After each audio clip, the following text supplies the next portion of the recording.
ನಮಸ್ಕಾರ ಸ್ನೇಹಿತರೆ, welcome to digital learning by department of collegiate education.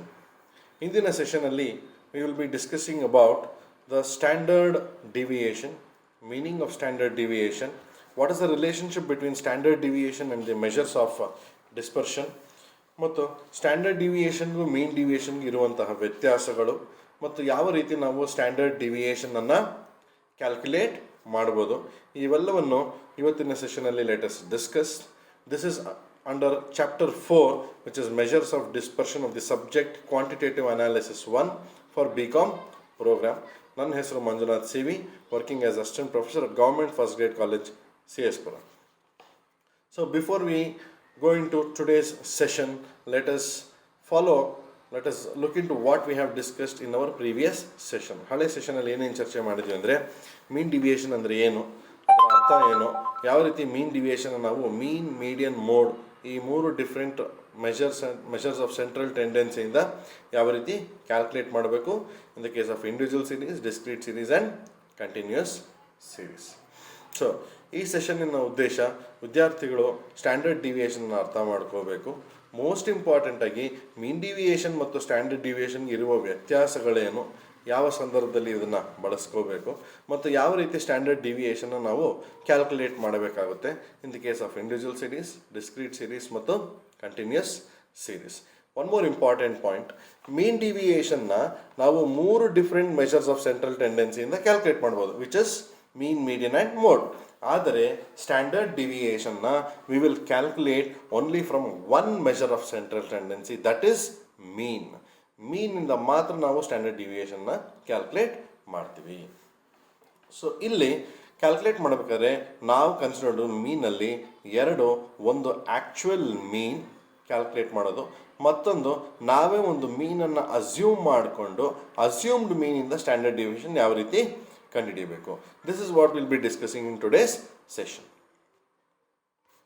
So meaning of standard deviation. Standard deviation is the square root of the arithmetic mean of the deviations of various values from their arithmetic mean. It is denoted by SD or standard deviation symbol, which is in inverted commas. ಈ standard deviation introduce ಮಾಡಿದವರು Karl Pearson ಅಂತ in the year 1893. ಈ ಮುಂಚೆ ಇರುವಂಥ ಎಲ್ಲ ಡಿಫೆಕ್ಟ್ಸನ್ನು overcome ಮಾಡುತ್ತೆ from earlier methods, that is range, quartile deviation and mean deviation. ಇವೆಲ್ಲದಕ್ಕಿಂತ the most widely used measure of dispersion is standard deviation. ಹಾಗಾದರೆ ಸ್ಟ್ಯಾಂಡರ್ಡ್ ಡಿವಿಯೇಷನ್ಗೂ ಮೀನ್ ಡಿವಿಯೇಷನ್ಗೂ ಏನು ಸಂಬಂಧ? What is the relationship between standard deviation and other measures of dispersion? There exists a relationship between the standard deviation and quartile deviation, and also between standard deviation and mean deviation. ಈ 3 deviations, number 1 quartile deviation, number 2 mean deviation, ಮತ್ತು 3rd standard deviation. Quartile deviation is the smallest and the standard deviation is the largest. ಈ smallest largest ನಡುವೆ ಬರುವಂಥದ್ದು mean deviation, right? So second, in calculating mean deviation ಅಲ್ಲಿ ನಾನು ಹೇಳಿದ್ದೆ ಸೈನ್ಸನ್ನು ignore ಮಾಡಬೇಕಾಗುತ್ತೆ. We will write it as module D ಅಂತ. ಆದರೆ ಸ್ಟ್ಯಾಂಡರ್ಡ್ ಡಿವಿಯೇಷನ್ಲಿ we will consider all the signs, ಯಾವುದೇ ರೀತಿ ಸೈನ್ಸನ್ನು ಇಗ್ನೋರ್ ಮಾಡೋದಿಲ್ಲ. ಫರ್ದರ್ ಮೀನ್ ಡಿವಿಯೇಷನ್ನು ಮೀನ್, ಮೀಡಿಯನ್, ಮೋಡ್ 3ರಿಂದನೂ ಕಂಡುಹಿಡಿಬೋದು, ಆದರೆ ಸ್ಟ್ಯಾಂಡರ್ಡ್ ಡಿವಿಯೇಷನ್ನು ಕೇವಲ ಮೀನಿಂದ ಮಾತ್ರ ನಾವು ಕಂಡುಹಿಡಿತೀವಿ. So what are the steps to be followed in actual mean method to calculate standard deviation?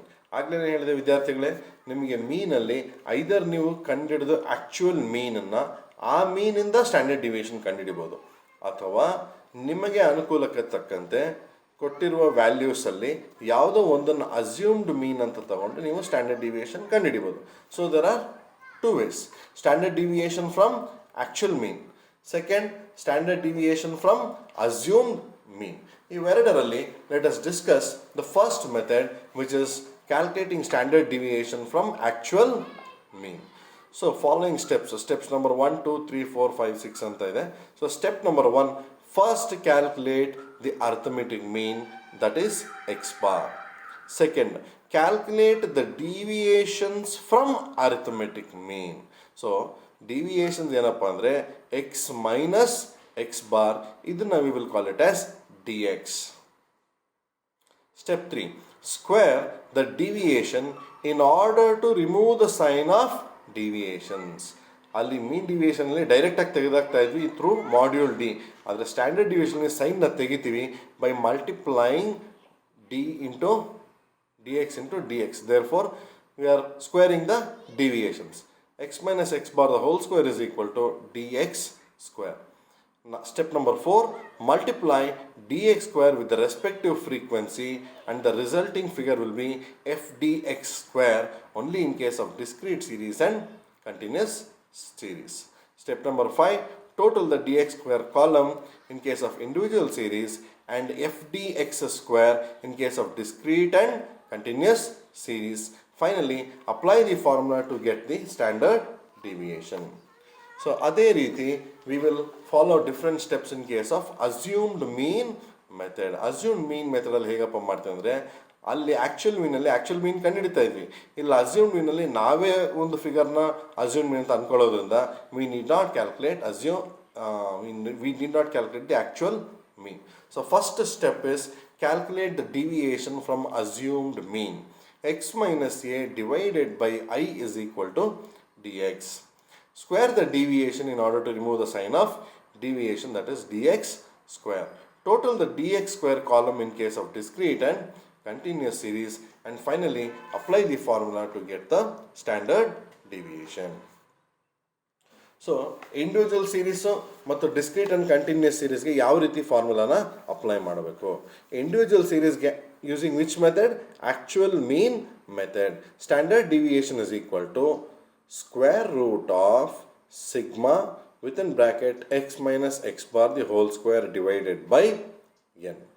ಇದೇ ಫಾರ್ಮುಲಾ ಇನ್ನೊಂದು ರೀತಿ ಬರಿಬೋದು, ಕೆಳಗಡೆ ಕೊಟ್ಟಿದ್ದೀನಿ. Or standard deviation is equal to square root of sigma d square divided by n. ಇದು individual series. Discrete and continuous ಸೀರೀಸಲ್ಲಿ ಹೆಚ್ಚಿಗೆ ಏನೂ ವ್ಯತ್ಯಾಸ ಇಲ್ಲ, ಇದೇ ಫಾರ್ಮುಲಾ ಇರುತ್ತೆ. But we will multiply it with the concerned frequency.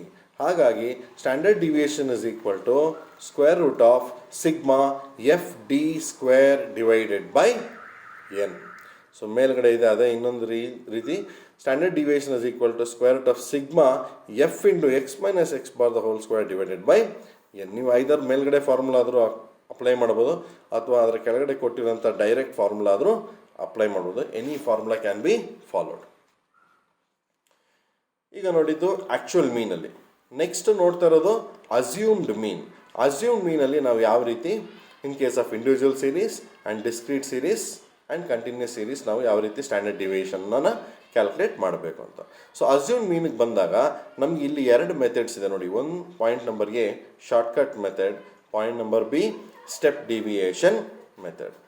Step deviation method ಉದ್ದೇಶ ಏನಪ್ಪ ಅಂತಂದರೆ ಕ್ಯಾಲ್ಕುಲೇಷನ್ನ ಸಿಂಪ್ಲಿಫೈ ಮಾಡ್ಕೊಳ್ಳೋದಕ್ಕೋಸ್ಕರ ನಾವು ಸ್ಟೆಪ್ ಡಿವಿಯೇಷನ್ ಮೆಥಡನ್ನು ಫಾಲೋ ಮಾಡ್ತೀವಿ.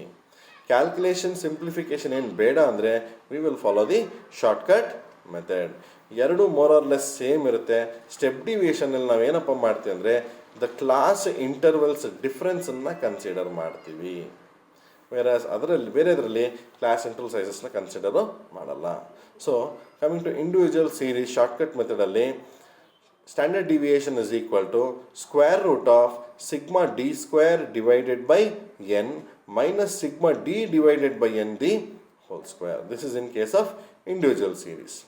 ಮತ್ತು ಡಿಸ್ಕ್ರೀಟ್ ಆ್ಯಂಡ್ ಕಂಟಿನ್ಯೂಸ್ ಸೀರೀಸಲ್ಲಿ ಅಸ್ಯೂಮ್ಡ್ ಮೀನ್ ಇದ್ದಾಗ we will follow standard deviation is equal to same formula d square ಇರೋ ಜಾಗದಲ್ಲಿ we will multiply it with f. ಹಾಗಾಗಿ sigma f d square divided by n minus sigma f D divided by n the whole square. ಅದೇ ರೀತಿ we will also follow the step deviation method for individual series and continuous series. So sigma d dash square divided by n minus sigma d dash divided by n the whole square. And continuous and discrete series ge standard deviation is equal to sigma f d dash the whole square divided by n minus sigma f d dash divided by n the whole square multiplied by c. c ಅಂದರೆ it is a difference of class intervals. So ಈ ರೀತಿ we can calculate the standard deviation from number 1 actual mean, number 2 assumed mean. So steps to be followed in actual mean method, steps to be followed in assumed mean method, finally standard deviation formula ಮತ್ತು coefficient of standard deviation formula. ಇಷ್ಟನ್ನು ನಾವು ಇವತ್ತಿನ ಸೆಷನಲ್ಲಿ we have discussed. Now let us look at one or two questions. Number 1, the concept of standard deviation was introduced by dash. ಆಗಲೇ ಹೇಳಿದ್ದೆ Karl Pearson ಅನ್ನೋ ವ್ಯಕ್ತಿ 1893 introduce ಮಾಡಿದ್ರಂತ. Therefore the person who introduced was option number C, Karl Pearson. Second, in mean deviation signs are ignored whereas in standard deviation the signs are dash. ಆಗಲೇ ಹೇಳಿದ್ದೆ ಮೀನ್ ಡಿವಿಯೇಷನಲ್ಲಿ ignore ಮಾಡಬೇಕು, ಆದರೆ standard deviation ಏನು ಮಾಡಬೇಕು, consider ಮಾಡಬೇಕು. ಹಾಗಾಗಿ the right answer is option number B, it is considered. ಮೂರನೇ ಕ್ವಶನ್ನು, mean deviation can be find out using mean, median or mode, whereas standard deviation can be found out using only, ಹೇಳಿದ್ದೆ ಕೇವಲ ಒಂದೇ ಒಂದು measure of dispersion use ಮಾಡ್ತೀವಿ, measure of central tendency ಬಳಸ್ತೀವಿ, that is mean. ಹಾಗಾಗಿ right answer is option C. So dear students, I hope you all have understood the topics discussed in today's session. Thank you all.